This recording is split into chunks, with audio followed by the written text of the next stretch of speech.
What is going on, y'all? It is the Caveman. I'm here with Football with Oz Austin for episode 32 of Against the Blitz. We are fresh off of a very interactive episode where we talked about everything receivers, and we have gotten a lot of feedback on our various social media channels. So it's been a fun few days, and today I think we're going to have some good conversation, as well as the topic, as you probably figured out from the title, is we just outright asked ChatGPT to ask us football questions. And, we both have our, 10 to 15 questions, and this could really go anywhere. So I'm interested to see what your bot came up with, because I I have a know. lot of interesting stuff here.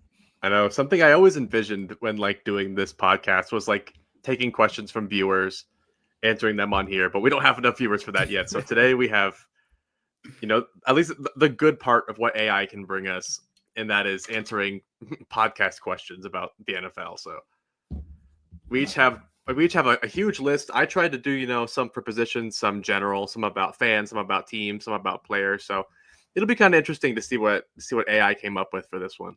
Yeah, it's going to be fun. I mean, no offense to viewers or even ourselves, like, these questions are pretty, like, thought-provoking, at least the ones I felt like I chose, and I don't know. I feel like the average person couldn't think of this many thought-provoking questions. So it's good for something. You want to just alternate back and forth the questions? Yeah. All right, I'll take the first one down then. So my first ChatGPT question is draft capital being overvalued in trades, or are teams right to hoard picks like currency? I think it fully depends on who does. And that was my argument for the Browns when they, collected a bunch of value and got rid of Travis Hunter. And I was talking about that on a different podcast with our friend Dino Talk Sports. And I said, usually I would love on paper the fact that the Browns got that many picks. But when you look at a player like Jamar Chase or someone like Justin Jefferson, you'd have to give up like a minimum of 3 firsts for them today. So why are you trading away Travis Hunter, who we can kind of project to be a high level player like that? You don't give up picks for that. So I don't know. I don't think Mason Graham is the kind of guy that you trade back for. And that's the kind of thing that worries me about draft capital, is when it goes from Travis Hunter to Mason Graham and a running back. Mm-hmm. So I do think draft capital is a little overrated, because most teams aren't great at drafting. Yes, I agree 100%. And part of the frame of mind that I put myself in when thinking about it is when I'm approaching fantasy dynasty trades, and obviously it's a much different scale, but someone here's like, oh, a first round pick in dynasty, it's like, oh, that's some hefty capital. But I always ask myself, would I draft the player I'm getting with that first round pick? If the answer is yes, then you fucking make the trade. It's kind of that straightforward to me. And I feel like this kind of applies. There is draft capital that is genuinely just overvalued. And I think I talked about this a little bit a couple episodes ago, but I feel like teams like the Ravens, like the Bills, that had these 10 plus draft classes from 2025, these aren't teams that need the depth. These are teams that need the stars. And for them to be going and making all of these picks on day 3, it just feels kind of pointless. Use that capital, try to get up as high as you can, and find that one playmaker you truly believe will make a difference. So I do think, like you said, there is a very strong, what's the word I want? Favor for draft capital over players, when I feel like it should sometimes be the other way around. It is the other way around. In the NBA, you'll see people throw like 5 years worth of picks for a Brandon Ingram. Mm-hmm. Whereas today, the amount of capital that a Brandon Ingram would have would be for prime Tyreek Hill. That's the kind of stuff that you give up a few firsts for. Where in other sports, people will just throw picks away. They do not care. But in the NFL, for some reason, people are so convinced that their picks will all be good. So I guess that there's just such a big love for capital. I don't fully get why, but it's weird. I think for some teams, for football, obviously because of the roster size, is probably the biggest reason. But at the same time, these teams that are very good, that are very deep, it should be more of like an NBA approach. Like, fuck it, we are in a supposed win now window. Yeah. Go get the player you want that you think is going to push you over the edge. Who gives a shit how much it takes? It's like what the Rams did a few years ago, and I still admire them for that. I think what the Rams did to win that Super Bowl was that should be the blueprint for teams that are right there. And they're back contending already, you could argue. So they are, yeah. A good front office should be able to do both. They should be able to overcompensate to get you to that Super Bowl, but then also turn around your franchise quick if you have to suffer from the sacrifice you made. So the Rams are, as much as the Chiefs are the dynasty or the Patriots are the dynasty, this is the closest thing to the best run franchise in sports, Los Angeles. Yeah. So I do agree with you there. You can take down your next question. I'm just going to go down the list. I'm going to start with quarterbacks. And I like this one because I thought about it for a while. If you could pick one quarterback that's been retired for at least 10 years that could thrive in the NFL today, who are you picking? And I went even a little bit past 10 years. Like, I'm thinking like pre 2010. It's got to be Dan Marino, right? Like, I feel like that's got to be the first answer. There's the arm talent. There was no pure passer like him in his time, and even that breed of pure passer today is, I won't say rare compared to that time, but it still isn't common. So he was so advanced. It's really that simple. So I would say Dan Marino. But if there was a second guy, I don't know if you had another one in mind. No, I mean, I went Dan. I mean, there's the obvious ones where it's like, all the top 10 guys you could make an argument. Some people try and say like Joe Montana or something, but I feel like Dan Marino, even like an Elway, like they're just kind of fit for today's game, just to sling it downfield, be like what Herbert is today. Like you cannot tell me Dan Marino couldn't at least be what Herbert is. Mm-hmm. Like he's one of the greatest passers of all time, might be number one, which is why it's ridiculous. I'm trying to think of guys that were like some of the best dual threats of their time, because in today's game, it's, if you're not able to really move out of the pocket and extend a play, your opportunity to start is slim. Like Jalen Milroe will probably end up getting a start despite how brutal he looks as a passer because of how dynamic he is. So I think Cordell Stewart out here could get some love, like the Taysom Hill role finally being used on the smaller guy. Mm-hmm. I feel like that could be really fun. I feel like Vic would have been more productive today.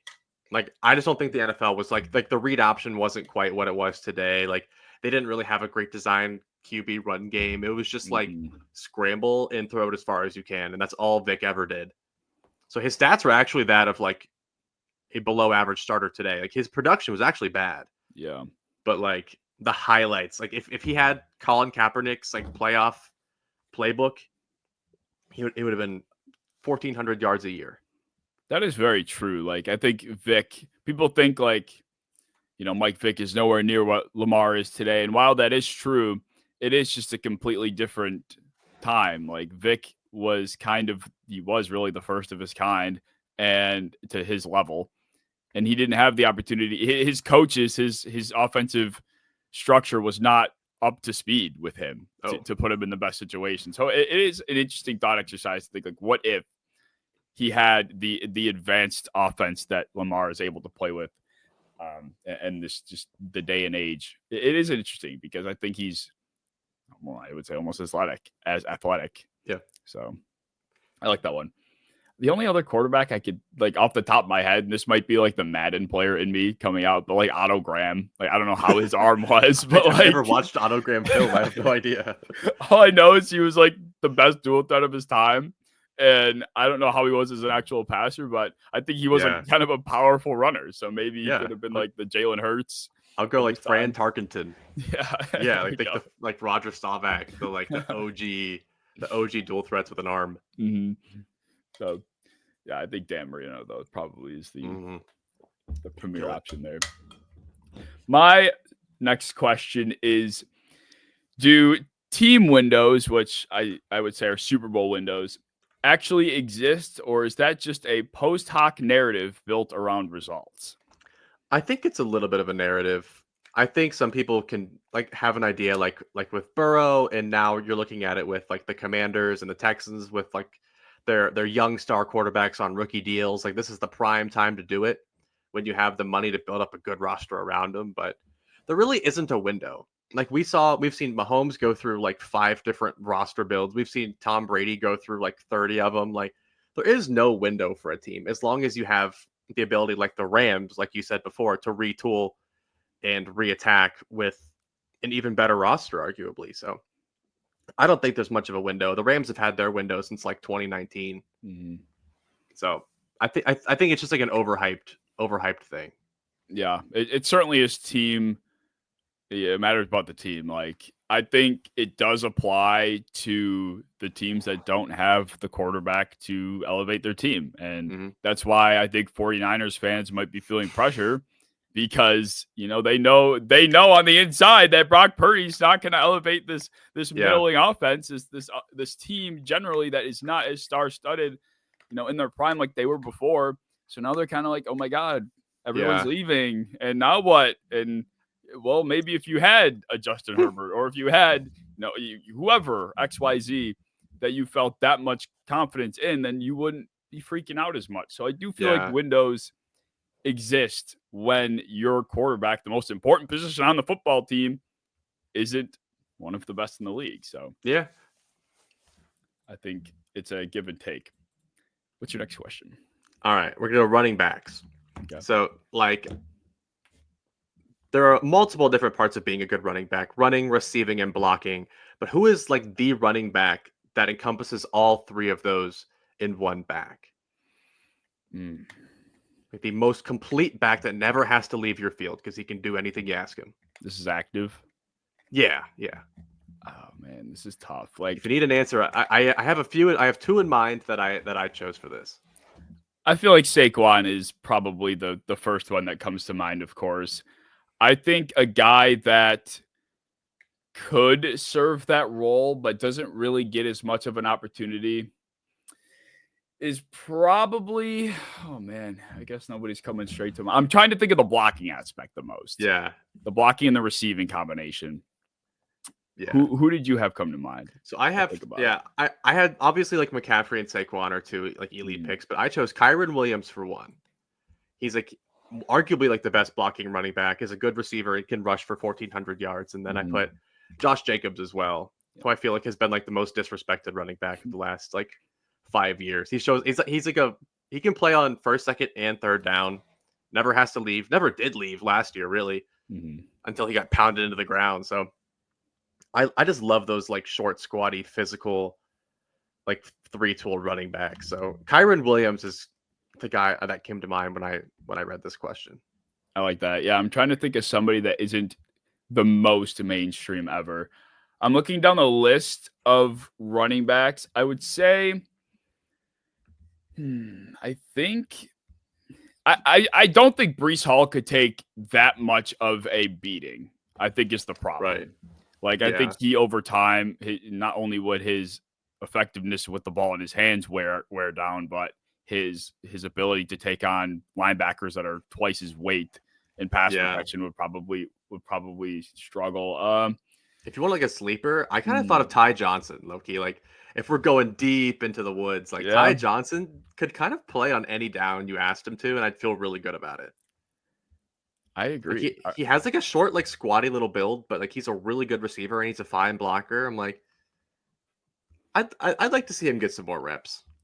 Are we talking like someone that literally would not? I guess maybe I'm getting too caught up with the idea of having to be out there all the time. No, it doesn't mean all the time. It just means they can be out there anytime. So it's like anybody that like Derrick Henry cannot be on the field on third down. Like there's like James Cook, I don't necessarily want him to be on the field during certain situations. So just somebody like Josh Jacobs, where I'm just like, I feel like I can put him in at any down and he's got it. Like he's my back. Do you want a real answer? Get a real answer in here. Cam fucking Scatterbo, God damn it. God. Yes. That's not even bad though. That's not bad. Answer to this question. Yes, he's an underrated receiver. I know he's kind of slow, so people think he's not.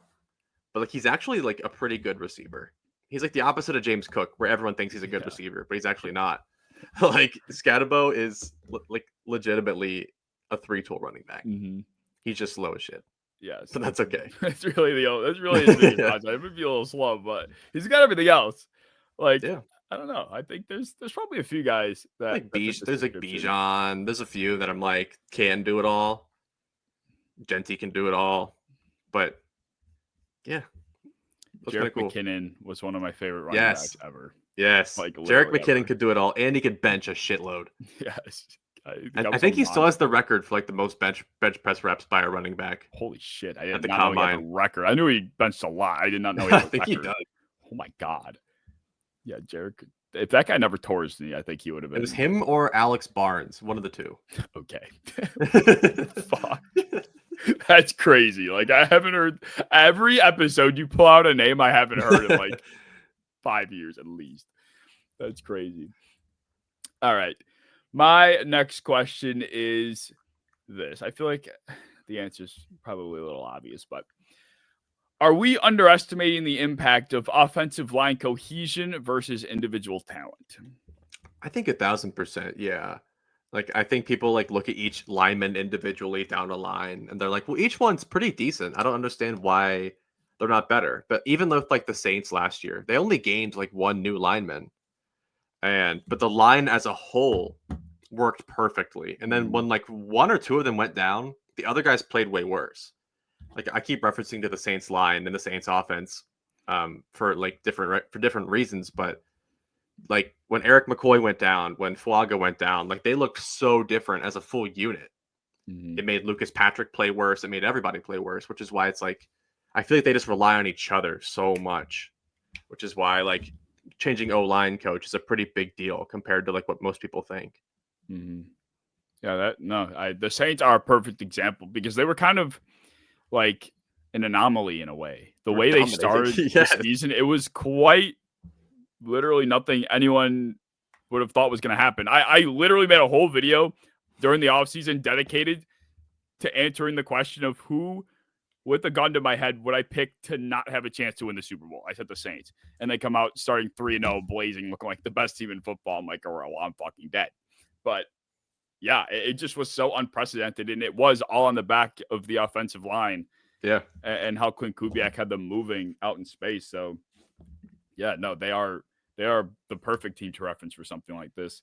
The other team that kind of comes to mind here is kind of the Vikings. I mean, anytime you lose a tackle, you're going to crumble, at least a little bit. But it really felt like, as bad as the interior offensive line was, it seemed like it really got worse when Christian Darrisaw went down. Like that's when their chance to really compete, it felt like, plummeted because Sam Darnold couldn't handle the pressure. The interior offensive line, they couldn't run the fucking football. Right. It just got way worse when he went down. So that's another example of like one guy really elevating the group or the group working together.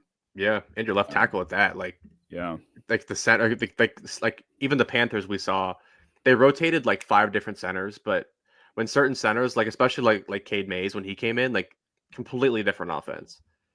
And that's just like having like one guy that kind of gel it all together. Like sometimes that's all you need.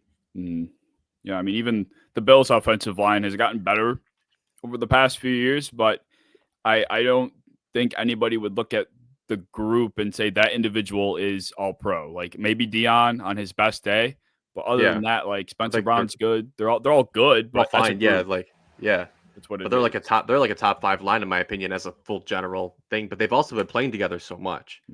Like they barely miss time, and like most guys have been on the roster for like 3+ years. Yeah, continuity with the offensive line is, in my opinion, far more important than going and trading for a big name player. Yeah. All right. This is a rage bait one. It doesn't have to be though. Is there a wide receiver one in the NFL right now? Is there a wide receiver in the league who's being treated like a wide receiver one, but shouldn't be? Well, he who shall not be named, I don't think he's treated like that. He gets peppered like targets, but that's for reasons that I think it's not because they have to or because he's relied on to be that. I think it's just, just how it works out, honestly. But that shouldn't be a wide receiver one. I think somebody that comes to mind, as long as I see all the names, I can answer the question. Like my mind blanks when I can't see everybody. I think it 100% has to be Ooh, that could be a good one. I'm gonna say Cortland Sutton. Like, Mm, I think Cortland Sutton's excellent at what he does, but they have been like leaning on him to be their primary their primary guy for a long time, and he's never really been a high volume take over a game type of player. And no. they really have not surrounded him with anyone else for a long time. So, I mean, I guess it's kind of working at this point, but I feel like that's been like Cortland Sutton's room for a hot minute, and Yeah. I don't know. I kind of feel like it shouldn't be. Someone else has No. to be there. That's a good answer because like my issue with when like you feel like you have your wide receiver one is you don't feel the need to try and upgrade Mhm. because you're like, okay, we got our outside guy. Like we don't like that's taken care of for the next few years. So like, and you see it with them, like what they get like Devon Vele and Marvin Mims, and they're like, we got it, we're cool. Yeah, Like right. this is our receiver room. Like there's no attempt to like really make it better. Mhm. They put like zero draft capital in that. I thought they'd go receiver this year, maybe. In the first few rounds. No, they got Yeah. like they got Pat Bryant. He's not starting, so it's like I actually agree with that one. I was thinking like Jerry Judy, someone like that Yeah. too, where it's like they needed an upgrade this year and they literally didn't get a receiver, like Mhm. none. They didn't even try. So it's like they just feel comfortable rolling these guys out there. I was gonna say Chris Olave, but I was kidding. I was kidding. He's good. Oh my God. He's Leave him fine. alone, please. I think another guy that fits this description is where was he? Who was I gonna say? It was what the fuck was it? I'd say Michael Pittman. Michael Pittman was definitely in my mind. Yes. Like he was kind of poop last year, honestly. Yeah. Like Alec Pierce was the best receiver on the roster, which Mm. is not a good thing.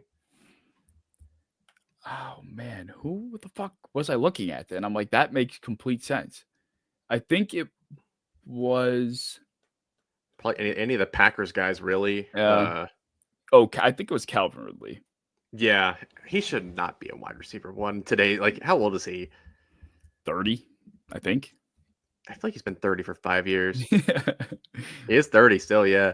God, those Falcons days, I'll never forget. I'm planning to make a TikTok on like how good Calvin Ridley was at some point. I just haven't yet. Yeah, and the production was never there, like to really quantify it. You just had to see it and know. Mhm. Like, but he was never like an elite wide receiver one in the NFL. I Mhm. just thought he would be, and he never was. But Well, he was always competing with Julio, so that didn't help for a yeah, bit. and then then he got bet happy. And then FanDuel happened. Yeah. Pre FanDuel, Calvin Ridley was a demon. I almost feel like Zay Flowers fits this description a little bit too, but I'd they say don't use him in that yeah. way. He He's just very is talented there. too. Like I Yeah. think on a different offense, even one that wasn't so like run the ball heavy, Mhm.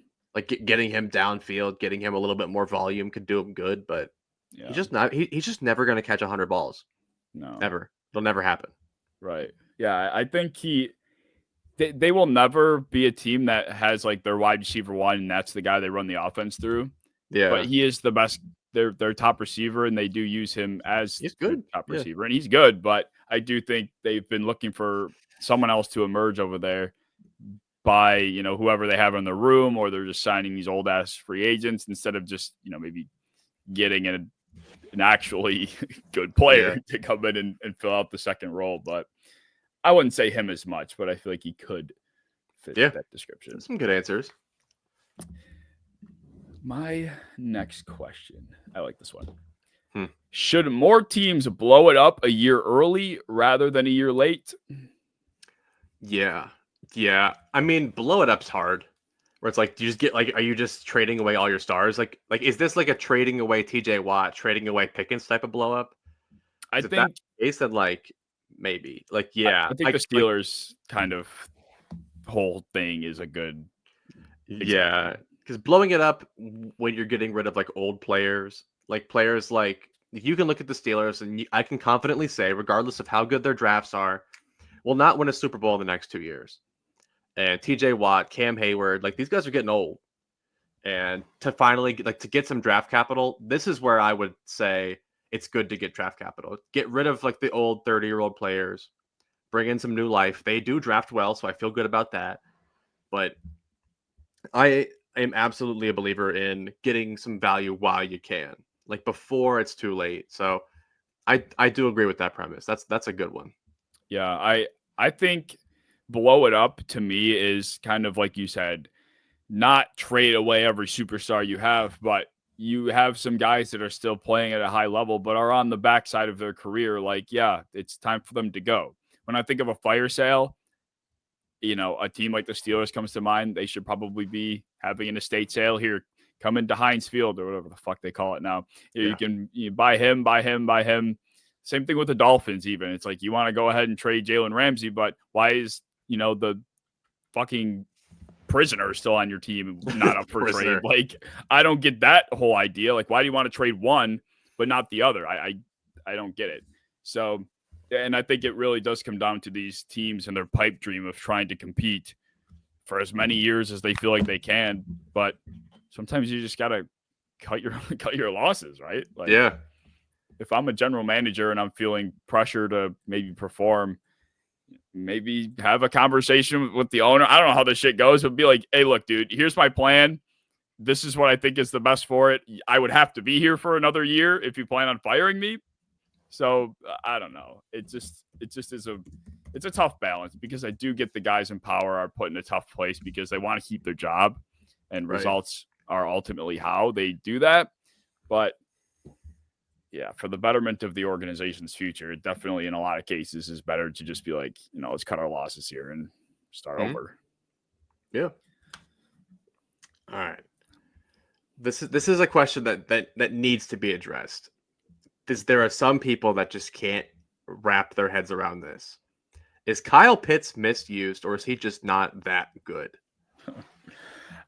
I think the Kyle Pitts villain origin story all started when he seemingly like injured his knee a couple of years ago, and it was like never fully acknowledged. Like, I remember watching him run routes deep like a couple of years ago, and he's like fucking half hobbling, but he never was questionable. He never was like, there was never a knee injury on the injury report. Nothing. It was so weird. And I do feel like when I watching the player that he was his rookie year and coming out of Florida, like it was a completely different animal.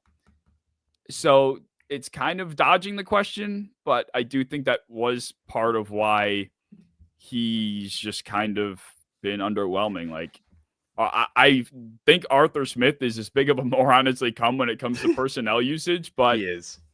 it still says something when Jonnu Smith was, with the opportunities he was given, kind of producing in Atlanta when it was him instead of Pitts. It's like Pitts was still getting some opportunities and it just wasn't really happening. So yeah, I think it's been a talent and potentially secret injury problem. yeah. I feel like he's like an effort problem or a physicality problem. Like, because I Mhm. think that they made the grave mistake of making someone into a tight end that should not be a tight end. Like, he is a receiver through and through. Like, all of his best plays were catching balls on the sideline, deep down the field. He's doing it against corners. He's doing it against safeties. Like, it doesn't matter. But having him ever be like an inline player, having him like just getting out physicaled by linebackers and big safeties, like that's where he's at his worst. Mhm. It's just getting mugged all game. So like, I feel like having him go up to 250 pounds and try and block, like that was their problem. And he's just not built for that. Like, he just Yeah. doesn't have that tight end dog in him. But he is a receiver. He's really good at it. So like, I feel like he might be a little bit misused, but as a tight end, I don't think he's just that good. Yeah, I do. I can just picture seeing Pitts like he does. I don't think he likes running in the short area, middle of the field type No, of stuff. Like, that's not his that's where game. tight ends eat. That's where Yes. you have to eat as a tight. Like, that's the money. Right. That's the Kelsey money. That's the Zach Ertz money. Like, that's not Pitt's money. Pitt's Mm, money is at like, going to the pylon on a fade route, like 20 mhm. yards downfield, letting him make a play. But they don't do that. Right. Yeah. I haven't watched Kyle Pitts' rookie year in a long time, but I It's been do. a minute. I do wonder, like, if I really sat down and compared what it looked like that year and what type of routes he was running and how much of what he did and compared it, like, how much different truly is it? Like, someone has had to have done a deep dive on I'm this sure. I'm somewhere. sure somebody has. It's probably a combination of things, but I think Pitt shares a lot more blame in this, which I think most of us have come to realize. Yes. But he does share a lot more blame in this than originally perceived, which sucks. But that's what happens when you take a tight end fucking 4th overall. Yeah. Whatever you did. I hate the Falcons, I think. I fucking hate the Falcons. They gave Jalen Walker Julio Jones' number, you fucking losers. Did they have 11? Yeah. Really? Yes. Wow. That's bad. Yeah. He's like their best player ever. Like actually, literally. Legit, like outside of Deion Sanders, who wasn't there that crazy long. Like, yeah, it's Julio. Like Julio is the best Falcon of all time. We're talking like longevity and impact. That's terrible. Yeah, I know. We should just burn that place. I know. I bucket hate. Just throw a Molotov cocktail in there. Yeah. Don't ever Raheem Morris's office. That guy. That would be like the least criminal activity in Atlanta. If I did that today. That'd be the nicest act in Atlanta. Oh man. All right. My next question. What is this? Okay. Oh, this is a good one. I'm interested to get your thoughts on this because this to me is like if you answer one way, it's purely based off of vibes, and that's like it. There's no. That's who I am. That's what I do. Is the coin toss decision to defer always correct, or are there hidden advantages to taking the ball first? I like getting the ball first. No, I do. Because I'm a Bengals fan. We're setting that tone. Like we are scoring on, we're dunking on you first. But like if your defense is pretty good and your offense isn't great, then like, yeah, you defer every time. But like I always agree with setting the tone, like setting the momentum. And if your defense is your best part, send your defense out there. But if your offense is your best part, go score a touchdown. Like immediately melt their game plan. That's what I like. And every time the Bengals get the ball first, the game goes so much better. But like the second we get dunked on 7-0, it's like a huge issue. I feel like most teams, like everyone talks about like the scripted part of the game, which is usually the first drive for each team. Like, I want to know how many opening drive touchdowns every team has, like how common it is, because I do think it's almost like after it looks like a team marches down the field, like against the Bills, it's a famous thing that people that I watch games with do. It's like they'll walk down the field and score in like 4 plays. It's like, oh, we're fucked. It's like, well, that was, the scripted drive. Just wait until like halfway through the third quarter where neither team can get a first down. Like it'll change. The game's going to change.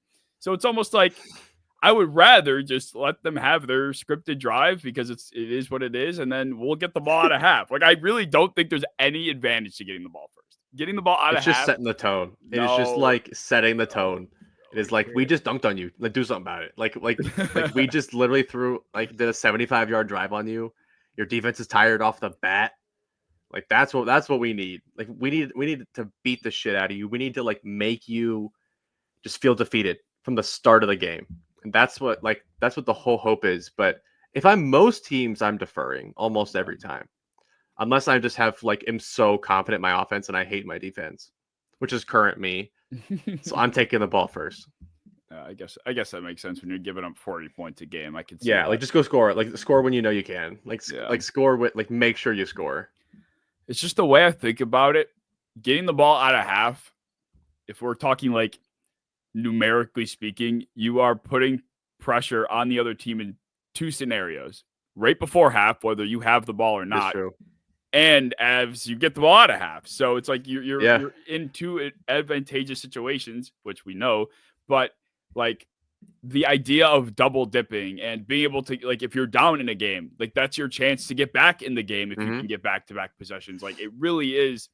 There's got to be a stat somewhere. Someone please find it. It's just how advantageous it is to get the ball out of half. Like I feel like it is almost underrated. Like people, like I guess if you're a Bengals fan, I get it. But like Dan Campbell's head ass, he'll just, I want the ball. Yeah, well, they're good. Like they should defer because they can get stops. Right. Like if they get a stop on the first drive and then they get the ball back, that's great. Other than that, I don't want it. Yeah, no, he just wants the ball because I'm gonna drop my nuts on your forehead. It's like it works it works like 90% of the time, which is why the record was so good. But whatever. Not in the playoffs usually. I'm a Detroit hater too. Atlanta and Detroit on my shit list. I do. There's not a single like Lions player outside of Tim Patrick that you root for. It's so true. Like I can't. I like David Montgomery, I think, and There Hutch. you go. That's probably it. I like Melifonwu, but he's not there anymore. Yeah. I hate their safeties. Fucking Kirby and They're actually so Brian good. Branch. They're so good, good. but they're scumbags. They're so good. Fucking attack everyone's knee, and then they'll play dumb. It's like, no, we're not doing that on purpose. We're not dirty. I didn't even do that. Wasn't me. Okay, you only Tyler Higbee and TJ Hawkinson would like a Yeah, word. they're gone. Yeah, literally. All right, that was my question. All right, you're up. Yeah. So, if you were to build an offensive line around any player today, who is it? An offensive line Like, around take youth into like, because you're building this line like for the future. So age does matter here. I'm gonna go with. Ooh, man, it's pretty hard not to say like Joe Alt. Like, Yeah. I feel like it's pretty hard to not go with the 6'8" second year premier tackle, right? I was trying to think of once you said age, I was gonna say like somebody that fits like the Jason Kelsey mold because I feel like someone that commands so much from the interior kind of plays into that whole cohesion thing. Like he is kind of what could make a line cohesive, being a leader, getting everyone on the same page constantly. He's almost like a quarterback for the quarterback. Like that's kind of the relationship it sounded like he had with Hurts. I don't know if anyone else really is that right now at the center position, especially that's young.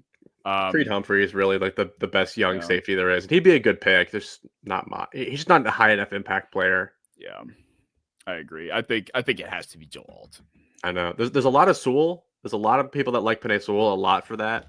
I like Tristan Wirfs for this a lot too. Yeah, like he was by far the best pass protector last year, but also can play left and right at like an elite level.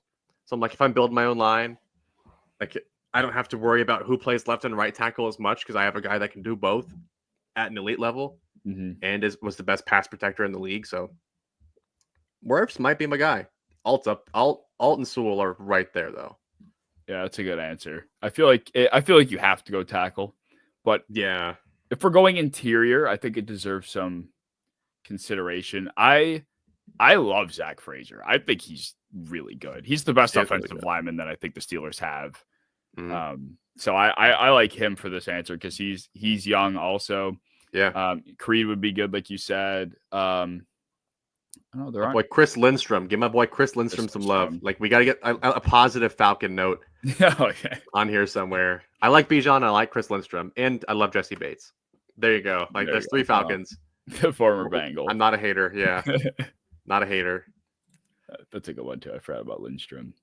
Are there any guards that fit this? I don't know. Not anymore. People thought Quentin Nelson would be that.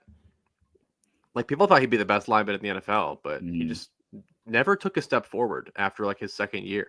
Didn't he get hurt? Didn't he suffer a big injury or something? He did. And he did at one point, I think, and he just stayed the same. Like there's no improvement after that.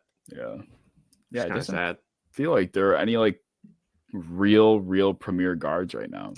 Nothing. There's a lot of really solid guards. Like I'm looking at the list of guards. There aren't a lot of elite players here, but like there aren't a lot of bad players here. Yeah. A few years ago, I might have said Joe Thuney. Right. Because like might have to throw Donovan Jackson on there for you. Just put that into the mix early. Tyler Booker, our guy Tyler Booker. Oh who my knows? God, no. Yeah, that is interesting because other than Joe Thuney would have came to my mind first too, but yeah, no, it's kind of a down time for this position. I would say, in a way. All right. My next question is, where am I? Ooh. If you removed every coaching staff and let players call their own plays, who would still win games? It's got to be just a smart quarterback. So like, I do think the Bengals, because Joe Burrow calls half their plays. I do think the Bills. I do think the Chiefs, just because like elite quarterback play, like they're going to dominate immediately. And all coaches are gone. The entire staff is gone in this scenario. I'm going Bengals, I'm going Bills, and I'm going Chiefs. I think that might be it. Like I think a lot of other teams that even have maybe the Rams, because I do think Stafford could command They're a really good roster, but I think I'm going those 4 teams. The team that came to my mind for me, I think the Ravens would fit this well.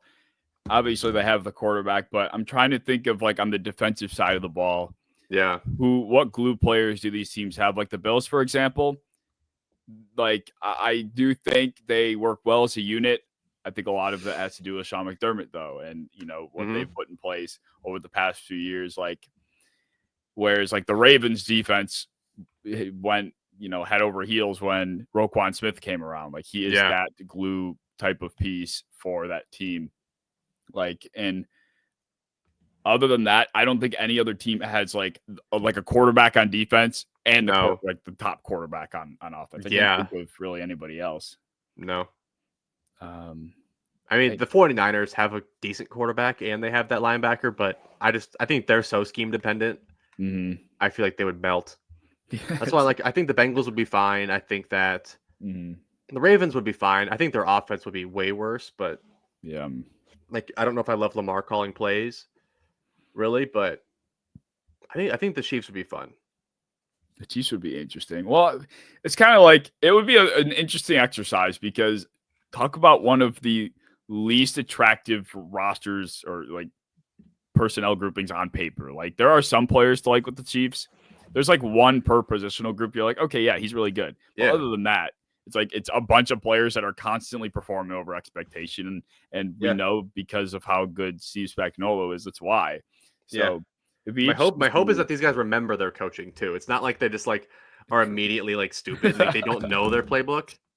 Like this is me hoping that these guys remember the plays and they're just calling them off the top of their head. And like if they're just starting from scratch with like if I'm calling plays, I might have a different route. But like this is them still knowing their plays. Let's say they're starting from scratch.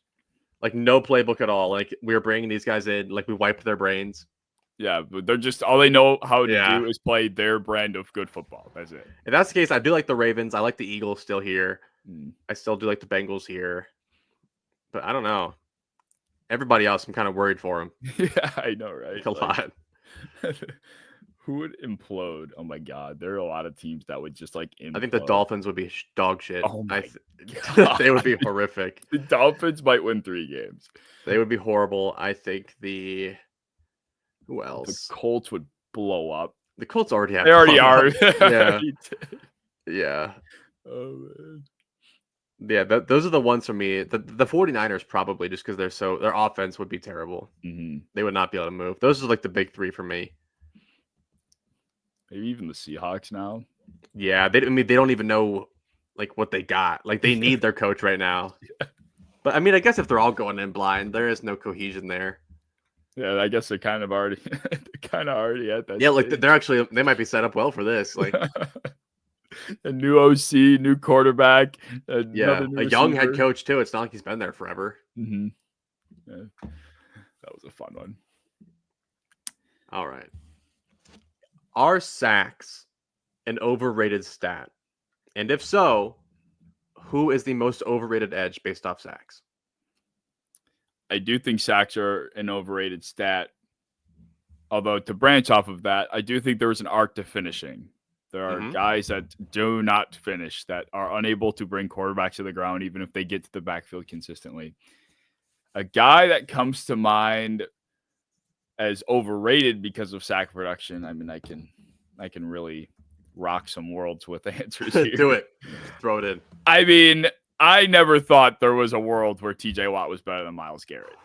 So I think Steelers fans have been off their fucking rocker arguing this for the last few years. But there's just no... There was a time where Myles Garrett was single-handedly winning the Browns football games. Like, he was blocking field goals. He was recovering fumbles and scoring touchdowns. Like, he was literally doing everything for Cleveland to win games. And I know TJ Watt and, like, the Steelers' record some seasons when he's not been out there, that also tells a story. But I think in terms of the context of that argument, TJ Watt has been propelled to a level that I don't think he belonged at. So I think for that, he's not overrated generally, but I don't think he's ever been as good as Myles Garrett. That's fair. I mean, I felt pretty similarly, and it wasn't because I thought TJ was any less good than people think he is. I just thought Myles Garrett was better than people thought he was because he didn't have the great sack production, but like his impact was way bigger than that. If I had to pick somebody though, I feel like Nick Bonito got into some conversations that he didn't quite belong in yet, just because he had the good production. I still think he's awesome. Like he's a really good football player. But like people were talking about him like creeping into the top 5. And I was like, we need to like he's not better than Max Crosby or Nick Bosa or any of these guys. So I'm like, let's pump the brakes. He's not better than Hutchinson or any of these guys. I'd still probably even have Greg Rousseau, like people like that on a very similar level. So I think people need to pump the brakes on him a little bit there. Yeah, I like that one. That's a good one. I think another guy too is probably not so much anymore, but Hassan Reddick after his monster Yeah. season with the Eagles. Like he was definitely at the top of those conversations, and justified or not, he certainly has fallen from grace since then. Yeah. So I think he fits that. Who else? Who else? I'm trying to think of who has actually had a lot of sacks that would put them higher than they should be, and I can't Right. remember everyone's sack total. So I'm trying to. I know it is hard. I think Trayvon Walker has come a long way. He hasn't had like a crazy amount of sacks. Like I think he had like 11 or so this year, which is pretty good. Good. Yeah. So this isn't like slander necessarily, but I do think people are seeing his development come along, and I feel like some people are trying to spin it as like, see, look, he's becoming the player they drafted him to be, and kind of justifying the pick. It's like, no, that was still the completely wrong draft pick at the time, and it will be until they're both retired. Yeah, unless they somehow predicted Aiden Hutchinson gets injured and is injured for like the rest of his life.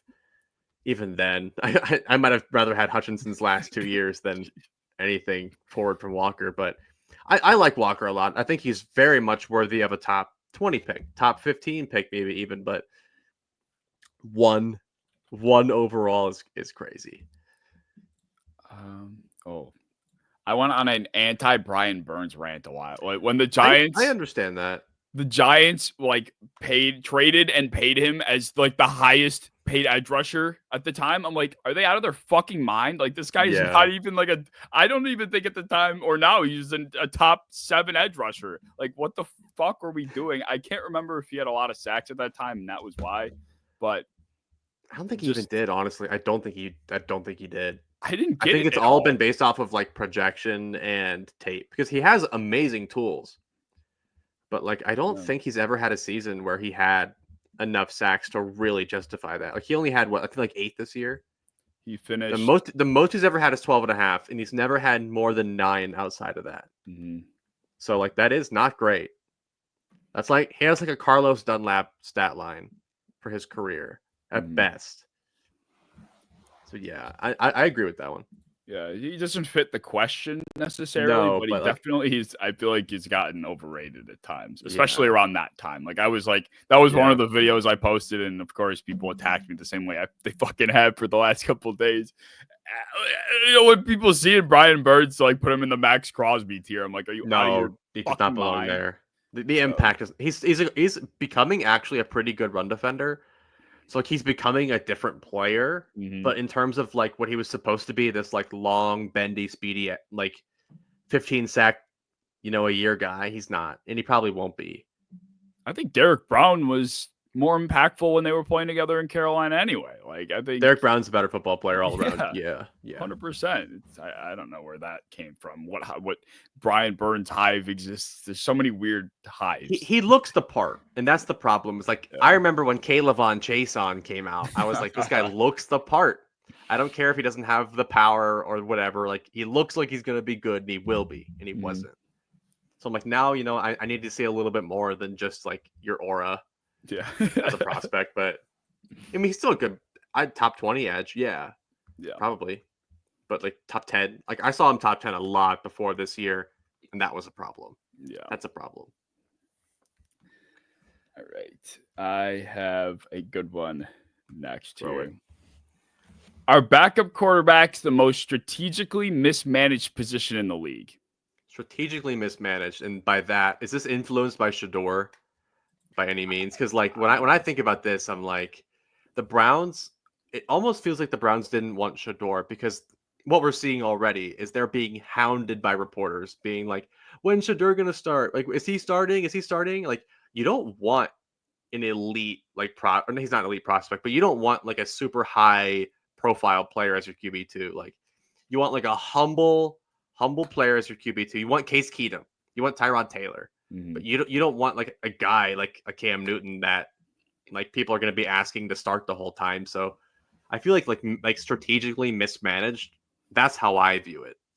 That's an interesting spin because my immediate because I didn't know how to answer your follow up question because I don't know, ask ChatGPT. So Yeah. I the way I interpreted it was looking at like what the Dolphins went through last year. Like without Tua, they put Tyler fucking Huntley in and Ugh. they couldn't gain an inch on offense. Like Yeah. it was almost Mike McDaniel's head. Like that's how bad it was.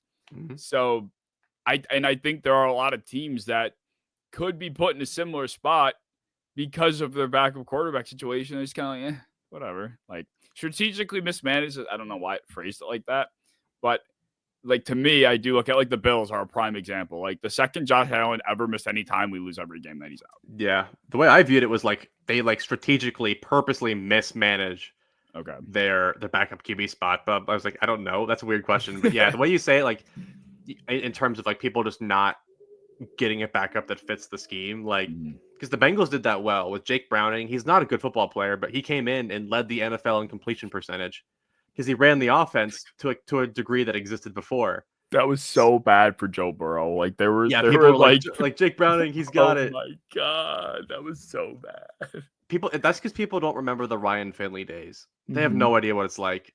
They have no clue. Like when Joe Burrow got hurt the first time, what the offense looked like, Mm. terrible. It was like Ryan Finley won a game passing for like 50 yards. It was not okay. I'll never forget. But yeah, like Jake Browning had like 3 to 4 good games, and everyone's like, "Oh my god, Joe Burrow sucks. He's Mhm. terrible." Like Alex Smith, he's the same as Alex Smith. Yeah. Herbert better, but like yeah, like a backup that can play to a similar game that the starter does. Like that's all you need. Like you don't need Trubisky.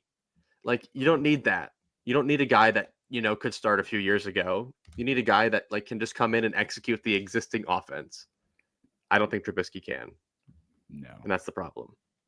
And Yeah. I would argue he's a better quarterback than Jake Browning in a lot of circumstances, but like Browning's a better backup, if that Mhm. makes sense. No, it makes complete sense. I mean, that's why like actually I was gonna say that's why like Mike Glennon still has a job, but I don't think that's true. I don't know how that guy I don't still think has a Glennon's job. had a job in years, honestly. Or not Glennon. Who am I thinking of? Who was the Giants quarterback? Tim Boyle. Fuck. Oh, God, he's so much worse. Fuck's the difference. Like, Because Tim Boyle was never good at any level, that's true. ever. High school, college, NFL. He legitimately was never good in any of them. How did he get here? I don't know. I don't know. I've done so many deep dives on how Tim Boyle keeps getting. He's tall. He's not even handsome. I was Like gonna say I he's- don't know what they're seeing. Like Oh man. I don't know. All right. All right, what is next? Okay, this is one that like it really gets me around draft time because people talk about it all the time like it's a good thing, but I don't know if it is. It's like, the teams really want a Swiss Army knife linebacker? People talk about it every year, and then like I try to think of like the great ones. There aren't that many, so I'm like, who do you think is the best example of what a Swiss Army knife linebacker looks like in the NFL? Oh man, that's a really tough question. I can't even think of It's not Isaiah Simmons. no, and that was what I feel like the most as far as prospect goes, that was like the gem, the Yeah, gold standard of and it. people talk about it every year. They're like, he's not great, off the ball, but like you can rotate him around the defense, use him as a Mhm. Swiss Army knife. Like it doesn't happen that much, really. Like, and that's what I struggle with because like I thought of a few names that kind of work for it, Yeah, take it away. but the first one I thought of was JOK, Jeremiah Owusu-Koramoah. But even then, these guys are still really good, like in like a traditional role. Edgerrin Cooper is another one that plays for the Packers. Like they use him a lot as a pass rusher. He is like their best pass rusher today. So it's like it's complicated. Jamie and Sherwood used to be that before he kind of transitioned. So like these guys start off as these kinds of players, and then they just like transition slowly into like a more traditional role because that's just more important. So like I feel like drafting a player to be a Swiss Army knife in the first round doesn't work like ever.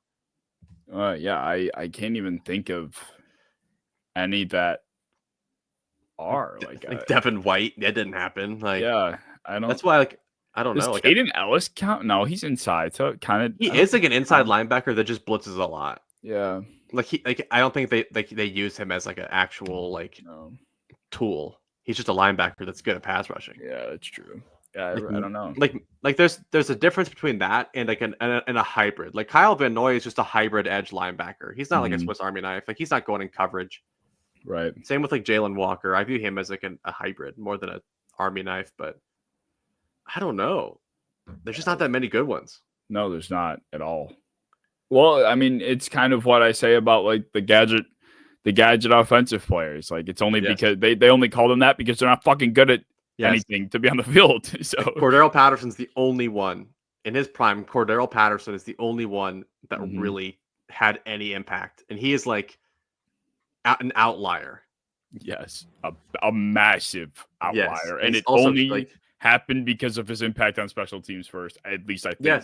Yes. Like he was the best. He's one of the best kick returners ever. Like statistically, and he's also like 220 pounds. You're not going to find that very often. Like, usually it's like Tavon Austin size, DeAnthony Thomas kind of players, and that just never worked for any of them. Yeah, it's like the teams were like, okay, wait, this guy is good on kickoffs with the ball in his hands. Maybe we just try to give him the ball on offense, and it worked. That just not, like for Patterson, I mean, for Patterson, it worked. For no one else, no, really, right? Yeah, no, that's a. I can't. I literally still am drawing a blank. Like I can't. That's not like it just doesn't matter that much. Like I think Jeremiah Owusu-Koramoah from the Browns is the only one that kind of came in as a Swiss Army knife and like was worth a first round pick. And he wasn't even. He was second. So like, yeah. It's a good one. My next question is probably straightforward, but is there a real difference between being an 8-9 team or a 4-13 team when it comes to building a championship team? I think it can be, and I think it depends like who your quarterback is. Like were you bad because you had a rookie quarterback that's developing, or were you bad because you had Joe Flacco? Like, you know what I mean? Like if the Browns put up 9 wins, I'm not that encouraged. I'm like, congrats. Like you're just writing out the rest of your like young contracts, and then you're gonna suck soon. But if like a team, like if the Titans even only had 4 wins, I wouldn't say they're cooked forever.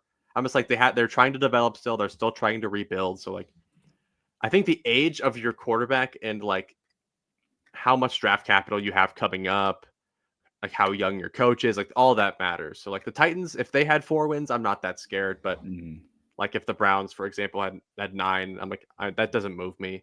If the Steelers have 9 wins again, I'm not moved. Like they still suck. If that's the case. So yeah, the Steelers obviously were a team that came to mind for this, just because it's like the inevitable 500 season that just leads to nothing. They love it. They're like they don't want to blow up ever. They just want. They're like, we're so close. Like they just want to keep trying to compete. Their roster has not been like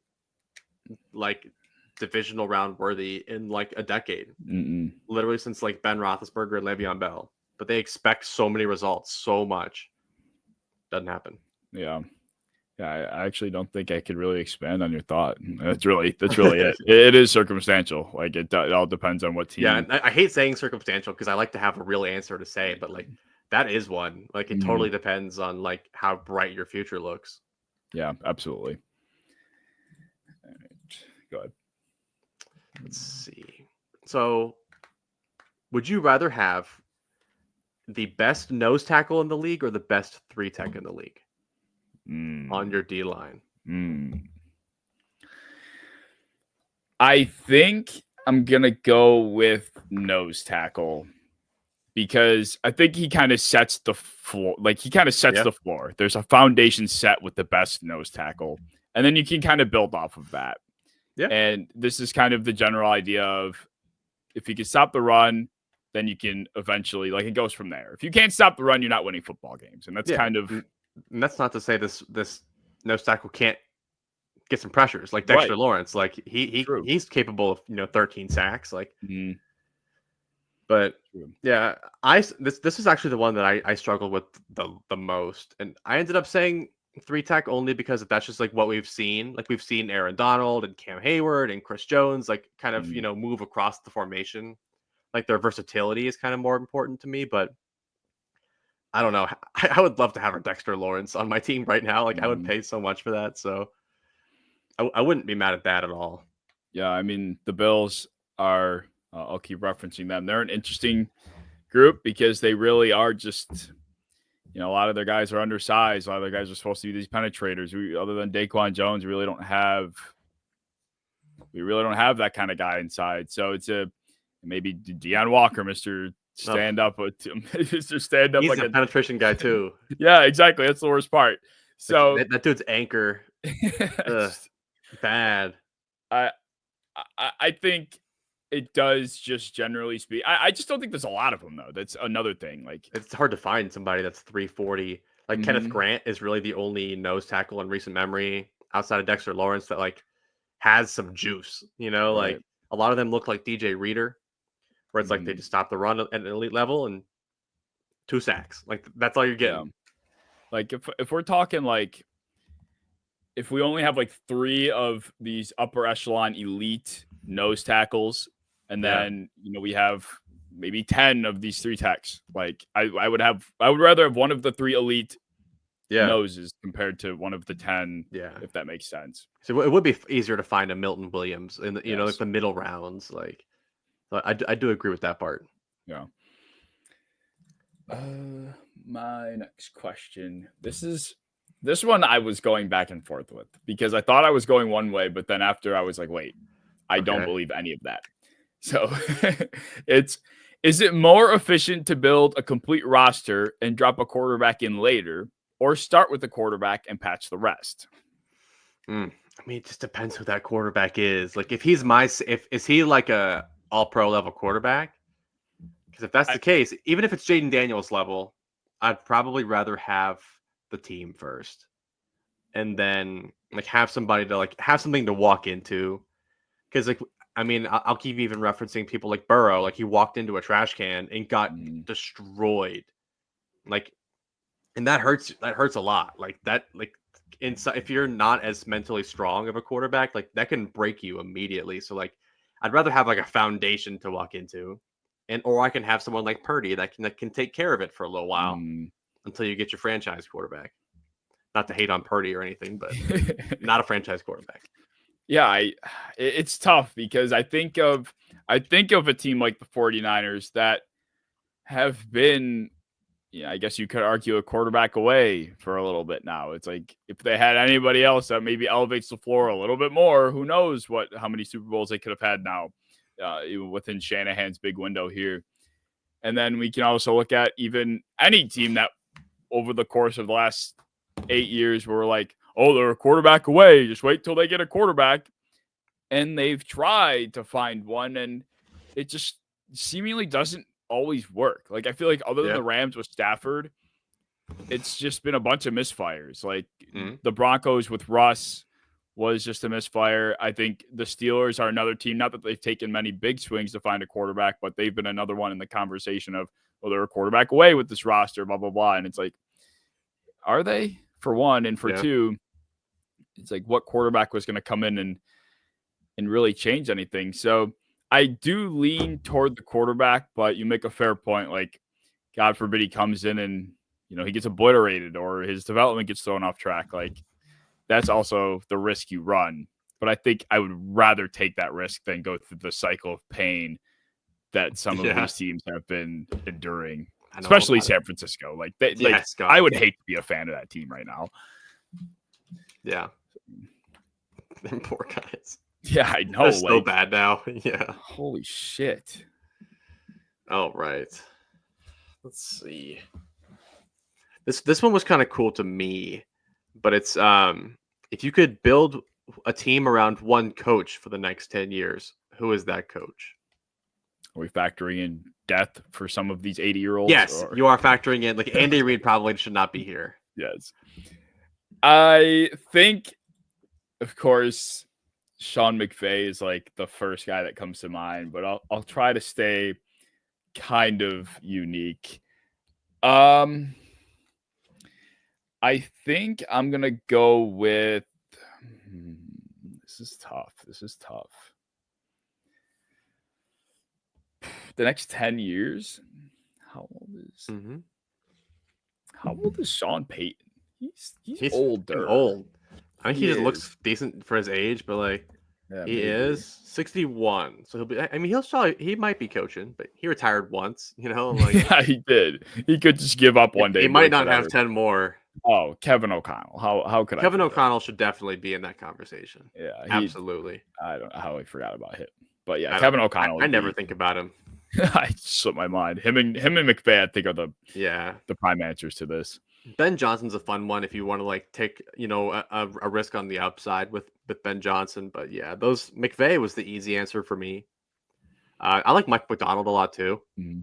If you're more of a defensive guy, Mike Macdonald might be your coach for the next 10 years, but yeah, it's McVay or KOC for right now.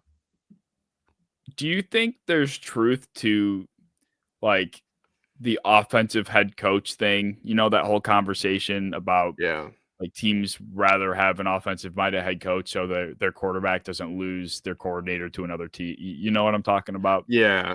How do you feel about that? I like that because I do think it's easier to gauge an elite defensive coordinator than like an elite offensive coordinator, because I feel like an elite offensive coordinator, like you don't know, because sometimes it's just how good your offensive personnel is. Like if you have an elite quarterback, you have an elite weapons, like it usually doesn't matter how good your coordinator is. Mm-hmm. But on defense, like you can tell, like Spagnuolo, like there's a reason he makes that money, because like he has proved himself to be an elite defensive mind. So I'd probably rather just have the offensive minded coach and then just pay that D coordinator, save the money on an OC. Don't need him. Promote your quarterback's coach, put him at OC. Like that's not as important as it is to find an elite defensive play caller. Yeah, I think I'd agree. It just is it's so tough to like what the Bucs, I think, have been very lucky having their offensive coordinators run out and they still be as good as they were. Like this year will be another litmus test. Like it might just be skill. Like coordinators over there, like who knows? It might just be like, I mean, that's part of. I was thinking about that today too, or just earlier. Was like, that's what the scouting department also does. Because I was thinking about all the different coaching changes, and I was like, how do they find the time to scout coaches and players? Mm-hmm. But like, I mean, they do scout. Like, they probably interview 30 different coaches to be their OC. Like, they choose the one that is like coaching really well. So they might just be really good at that. Mm-hmm. Whereas some teams have like, they're like, oh, Rex Ryan can come back to our team. Like, that'll work this time, hopefully. That's so true. That's like Vic Fangio. Like, I know for a fact he's going to be awesome. Like, but there's sometimes people just pick this. Like, oh my God, Press Taylor. People keep picking up Press Taylor. Like, how? How does he still get employed? The Tim Boyle. Press Taylor has ruined Trevor Lawrence. Yes. Press Taylor is the Tim Boyle of offensive coaches. It's terrible. Oh my God. Trevor Lawrence, an MVP. I don't care. I'm praying for it because his coaches have been legitimately generationally bad. Mm-hmm. Literally, like kicking Urban Meyer, kicking their kickers bad. just like grinding on like an 18-year-old in the bar. Oh my God! Right after a loss. God, holy shit! Piece of shit. I have another tangent question. How do you feel about Matt LaFleur?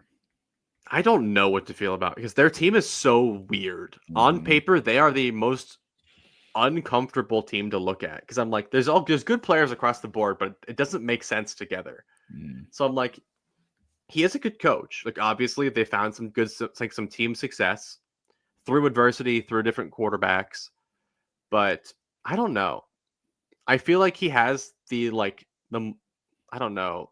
badge of another McVay, of one of these like super young, innovative guys. But I don't really think he is. I honestly think he's a little bit too like conservative, and that's his biggest problem. But I think he is a really good coach. It's just not there yet.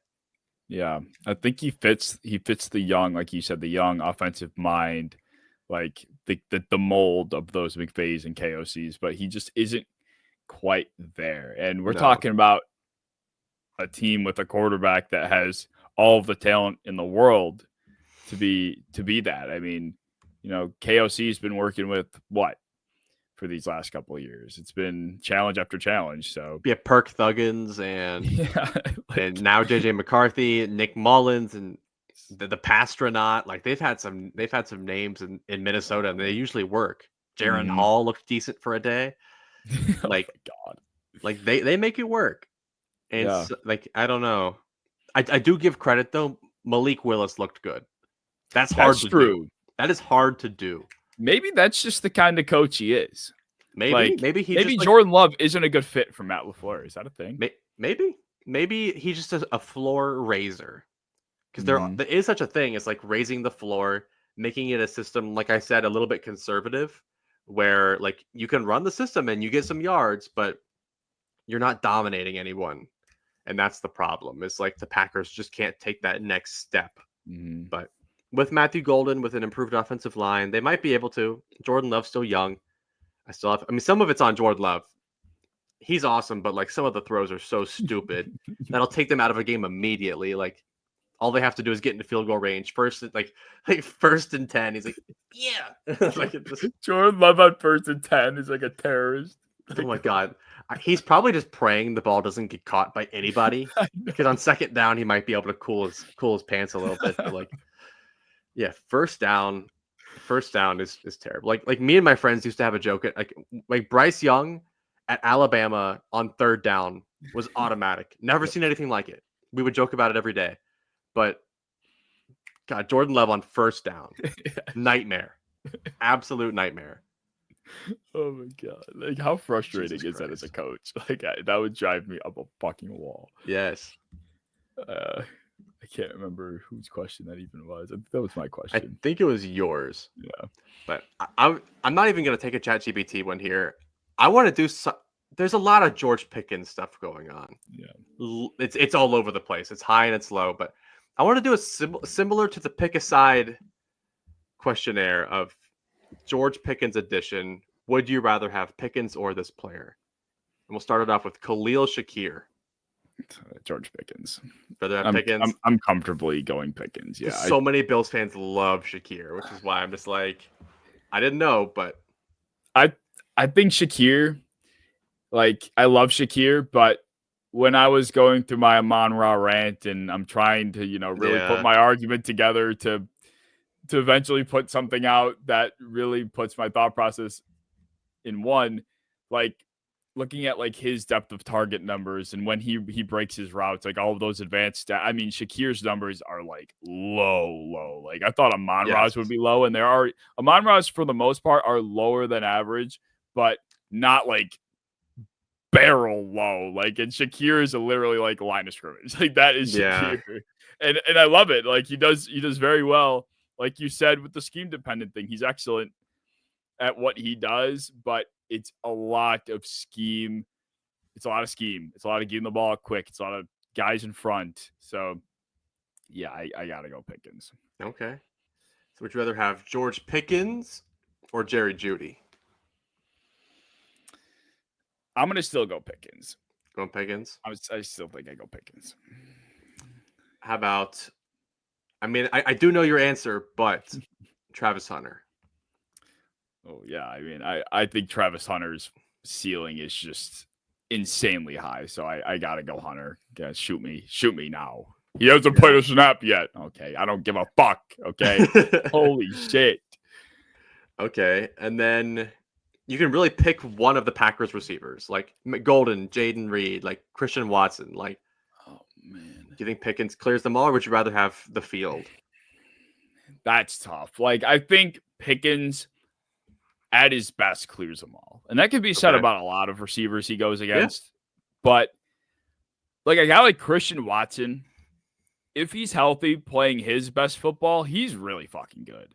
Mm-hmm. So that makes that like if I think he would be the one out of the bunch that I would put against Pickens. Best on best, I I mean, Pickens probably still is the better receiver, but I think Christian Watson, when healthy, he's everything. He's everything as a vertical threat, and he'll go up and get the ball too. Like, he's not just running by guys. So, I think I'll still go Pickens, but it's closer than I think people would think. Okay. I only got two more. George Pickens or Tet McMillan? Ooh, man. It's gotta be Pickens. I don't think I project McMillan to be this. I think he'll have a high floor. I don't project him to take over games. Like Pickens, it's either he's invisible or he doesn't, or he takes over a game. Mm-hmm. I think McMillan will be a good 4 for 55 type of guy. Like that'll be his average, 4 for 55. Like maybe he'll have a good day. It's 8 for 92. Like I can see that. I think Pickens can first play of the game. He's taking a slant to the house kind of thing. Like I don't know if McMillan, as much as that was kind of his game at Arizona, that was what he was doing. It was. I still don't think Pickens is getting outmatched. Yeah, that was the second closest to me. The closest was him or Marvin Harrison Jr. Ooh, I'm gonna project Marvin. I think Marvin eventually will outpace what Pickens is now, and even what Pickens might be in Dallas. He was the prospect he was for a reason. I think he was underwhelming, but he's Marvin Harrison Jr. So I'll give him the nod. Fair. Would you disagree with on that one? I'm interested. Not necessarily. It's a lot of projection though, because I do think Pickens recently has been more impressive than Marvin Harrison has been at all. There's a few things in Marvin Harrison's game that did worry me, and they did show a little bit true in the NFL. Obviously, still a very impressive rookie season, all things considered, but he's not the generational player people quite thought. But George Pickens isn't either. He's not perfect. His best season is barely skating by 1,000 yards and 4 touchdowns. So I do think Marv can do that. So I probably will prefer Marvin Harrison. Yeah. Those are some good ones. Were there any that you were no, I disagree entirely? Kind of. No. It's really even Tet McMillan. I might prefer him off of just the upside. Like there could be, and that's just because he's a rookie, but not really. I mean, George Pickens is the most volatile receiver in the NFL. You legitimately could get 0 catches, but you also could get an absolute takeover of the games. So that's why he was the most intriguing one to me. Yeah, he really is the kind of player where he does need a compliment, but once he's one-on-one, it's scary. It's over. It's over. So yeah, that's tough. This one I got passionate about when thinking about it. Okay. And it's not a traditional just football kind of question. Should analysts and networks be held to a higher standard for football literacy? And this is kind of ironic because we have just been berated for our potential football knowledge on social media these last couple of days. But if I see Dov Cleveland one more fucking time, I swear to God, or the ML football, whatever. These people have millions of followers and they're stupid because they don't know anything about actual football. But I feel I will never get mad at you about a football take if you can give me your process. If you come to me and you're okay, this is my process. I value this, this, and this is why I think this player is better. I can get down with that. If you're just rings, and that's it. He beat him head to head. That's why. That's stupid. There's no reason behind that. You're an actual monkey if you actually think that kind of stuff. But if you can come to me with football brain and you're this guy's tools, this guy even the Theo Ash argument. I think Burrow is much better than Justin Herbert. But if your argument is he has, all the tools to be better than Burrow and he's had the production to be kind of close, sure. That's a good reason. I won't get that mad at that. You have an argument, just some people don't have an argument and it's stupid. Yeah, no, I agree entirely. The person that comes to mind for me is LaShawn McCoy. The fact that this guy somehow made his way onto a platform to talk about the sport is unbelievable. Like, was there no interview process with this guy where they're like, "You're LaShawn No. McCoy, welcome on." Yeah, Like, you ran the ball well. Like, congrats. Like, any other position has to think. Running backs don't have to think, especially when you're LaShawn McCoy. He does not think. He's stupid. Like, like honestly, like some of the shit he says, I'm like, you can't even be real. Like it's to a point where it's not even like he's rage baiting. He's just flat out like this is what he thinks. It's like how can anyone like no one respects his football opinions. It's no, like in the nicest no, way possible. no one does. He's not his opinion isn't valid. And this is something No. that has driven me nuts about football discourses. People will automatically hold the opinions of the players or former players or executives higher than the non just because that's their profession. But quite frankly, a lot of them only just know how to play what they played. And that's it. Right. Like Zay Flowers didn't even know what fucking division he got drafted into when he got taken by the Ravens. It's like they're just good at football and they're good at what they do, and that's it. And that's as far as it goes. Like, So, I'd venture to say LaShawn McCoy knows more about like pass protection from a running back standpoint than I do. Sure, he knows more about the position. He knows more about like how the locker room works. But in terms of like talent evaluation, he has no experience. He doesn't watch film on these players. Like, he watches like a highlight reel, and that's it. Like, so like he's looking at a few minutes of film and getting his opinion, but like he doesn't know. And like that's the problem, is he comes across as like, I did a bunch of research, I know about this thing, because he's a football player. So people think he just automatically knows, but like you still got to do your research. Yep. And I think a lot of these guys don't. It's like baseline football knowledge. Yeah, literally, like the average. He might as well, if his name wasn't LaShawn McCoy and his voice was masked, like over like a phone call or something, like no one would think he was anything but an average casual football fan. And like I've over the course of my TikTok career, lately used, I have made like video after video after video, like recording reactions to like football players and their opinions and just how bad they are. And it's like part 756 of an NFL player's opinion not being any more valid or valuable than ours. Like, right. And there's like so many times where that's the case. Like if they want to talk about, like what it means to study a playbook, and they can talk about like, I will value any corner on coverages probably more than I would value my own opinion. Like, like on their specialty, like that's fine. But like there's some things that like I am confident that I do know more than some football players, and that's okay. Yeah. But like on the flip side, Andrew Luck will forget more about football than I'll ever know. There are some people where it's like they have earned that because they are so intelligent. I will never be that way.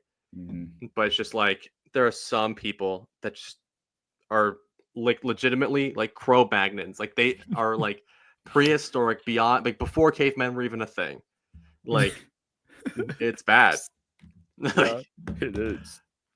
It is. Yeah, I just that part of football discourse is always driven me nuts. Like, you can't disagree. Yeah. I'll take the valid opinion of the football player over this bum ass. Do you even have a job? Like, get a job. If it's Tom like, Brady, okay. Like, if it's Tom Brady, sure, like take his opinion. I don't care. But if it's like Jamarcus Russell, like what the hell does he know that I don't? Like, exactly. He didn't even read. He didn't even know his plays. Like, he didn't even watch tape. I at least watched some tape. Like, right.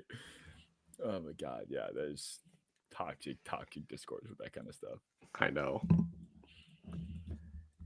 But on the flip side, it's also like people like arguing with people online is so annoying because like we have opinions, but they're just pulling up stats. Like I had a guy using player profiler stats against me the other day about like routes won, like total routes won versus man. That's a player profiler stat. Never trust player profiler. No. They're terrible.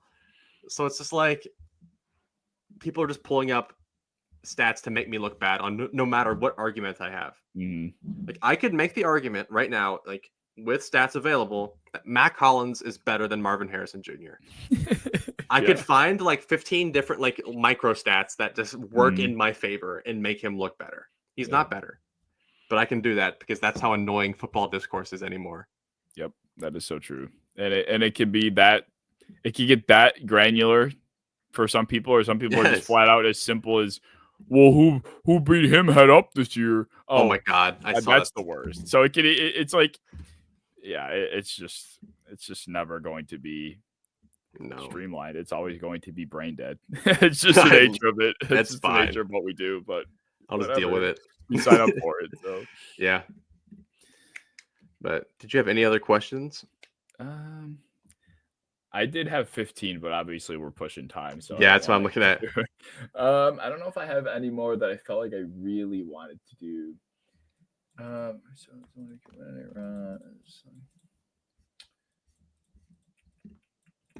do want to do one more because I do one more. We got time. I'll do this one.